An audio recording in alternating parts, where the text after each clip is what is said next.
assunto agora é Didia Bandera. Valorização de quem está produzindo no setor metal, mecânico, metalúrgico e elétrico.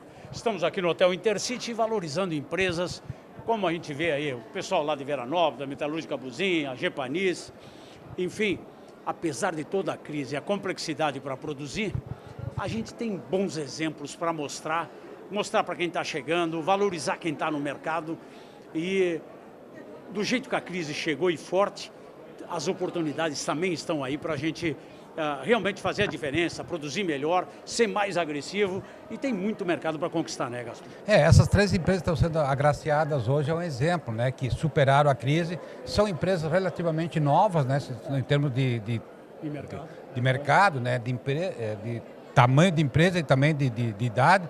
Mas eu acho que elas dão um exemplo para toda a Caxias do Sul, para todo o Rio Grande do Sul e todo o Brasil. E essas três pessoas hoje agraciadas, eu acho que o Cimex foi muito feliz, né? E esse exemplo que vem da Didia Bandera, né? Ou seja, aquele símbolo, né, de empreendedorismo, é uma revigorada nas pessoas. Eu acho que esses momentos, esses rituais são muito importantes para o empresário, principalmente, para não desanimar, para continuar. E vendo e conversando com essas pessoas, o problema que nós temos às vezes é muito pequeno, perto do que eles já tiveram e o que passaram por aqui. Principalmente a Buzin, né, que perdeu o seu pai e ela praticamente não estava preparada, mas ela foi lá com garra. E essa mulher realmente hoje também ela está na SIC, né, junto com coordenando as mulheres. E se nota que realmente, mesmo com aquela falta de experiência quando perdeu o seu pai, ela passou por cima por esse momento e hoje está o exemplo, né? Não interessa se é homem, se é mulher, se é gay, se é... Não interessa se tu tem competência, tem foco e aquela máxima que tem hoje, que é quando a gente consegue montar uma equipe de trabalho, né? Quando a gente pega gente que realmente quer tocar, quer crescer junto com a empresa, que o foco é esse, é fazer o empresário entender e a população, o funcionário entender que ele tem que abraçar, quando está trabalhando, fazer parte daquela empresa para a gente crescer junto. O emprego, o pagamento de impostos, a conjuntura atual depende de que todo mundo se dê bem e tenha lucro, que reinvesta, e para a gente sair dessa encrenca que o país está. Bem provável que todas essas metalúrgicas, né, essas empresas, né, do metal mecânico, mas todas as outras, na sua estrutura tem pessoas lá de 10, 20, 30 anos que começaram com a sua empresa. Você pode mudar, né, o enfeite e tal, mas a estrutura permanece. Isso chama-se a memória da empresa. A cultura da empresa, você ao entrar nessa empresa, você sente ela. Você não tem como medir, mas você sente, né? Então me parece que isso é muito importante. E também, eu acho que se falou de equipe, mas o apoio familiar.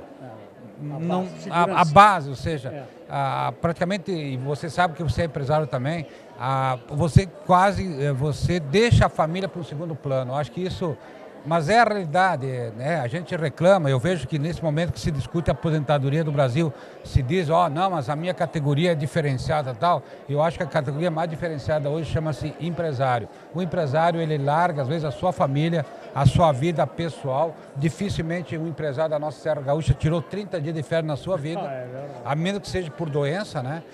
Então, realmente, se você não tiver uma família que te ajuda, que não te atrapalha, né? E eu tenho uma filosofia, a esposa ou o marido não pode ficar do lado, tem que ficar atrás, na retaguarda. Enquanto estou nesse momento falando contigo, a minha esposa pode estar cuidando dos filhos, cuidando da minha cadeira, ou seja, é lá atrás. E quando ela estiver aqui no meu lugar, eu preciso me comportar para deixar ela... respaldo e a estrutura. Isso, é isso que é importante. E a gente não precisa de muito, né? Só um apoiar o outro, tocar o barco para frente, porque as oportunidades estão... E a gente produz pouco, né? Está aí um dos temas que a gente tem que melhorar, né? Produtividade, né? Isso. E talvez não é atrapalhar, né? O que se fala muito hoje do governo, né? É verdade. Uma expectativa muito boa com o novo governo não atrapalhar, deixa trabalhar. Se fala muito, eu quero trabalhar, né? Os funcionários querem trabalhar. E às vezes a burocracia é tanta que as pessoas acabam desistindo ou, quem sabe, ficar à margem da lei, que é o pior cenário. É o que está mais acontecendo aí, a economia informal crescendo absurdamente. Como é que tu vê, como presidente da SIC, hoje como empresário, essa conjuntura, 2019, 2020, 2021 para frente, vê uma perspectiva realmente de dar uma mudada, acabar com um monte de penduricalhos, de pressão para quem quer produzir? Olha, eu estou esperançoso. Aliás, a promessa tanto do governo estadual como federal foi essa. Se falou muito no empreendedor, muito do empresário. Eu estou otimista e o ambiente depois da eleição parece que mudou. Nós precisamos ser ouvidos. Ou seja, não é possível, né? Se eu não estou conseguindo executar o fiscal, ou seja, o Estado, ele tem que me ouvir, ele tem que facilitar. Leis foram feitas para regular isso, mas não para proibir ou dificultar. Eu não estou falando aqui de fazer a parte legal, tal. Eu estou falando o trabalho normal de cada dia. E o exemplo, né, aqui no nosso Estado, o PPCI. Se nenhum órgão, praticamente poucos órgãos do Estado têm PPCI, por que você exige da iniciativa privada? E a maioria de pequenas empresas que não tem condição. Está aí o E-Social também agora. Estão complicando uma estrutura que a gente quer produzir, mas é só burocracia no negócio. É tudo.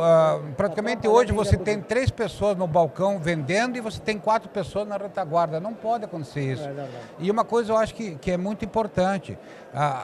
O Estado ele tem que se adaptar à realidade da iniciativa privada. Caso contrário, nós vamos sucumbir. E realmente está muito caro para trabalhar. Está muito caro. Eu fazia contas, já fiz o levantamento, praticamente uma empresa hoje tem uma folha de pagamento de R$100 mil, ela recolhe no mínimo 300 a 400 mil reais de impostos. Ou seja, 4 a 5 vezes a sua folha de pagamento em impostos. Algo está errado. E quando a gente vê um monte de gente que não está produzindo, mandando em quem produz, é meio complicado. E tem um termozinho tal do servidor público, né? É uma avaliação que a gente vai ter que fazer. O que é servidor público? A gente elege a turma, parece que são contra a gente que está aqui fora produzindo.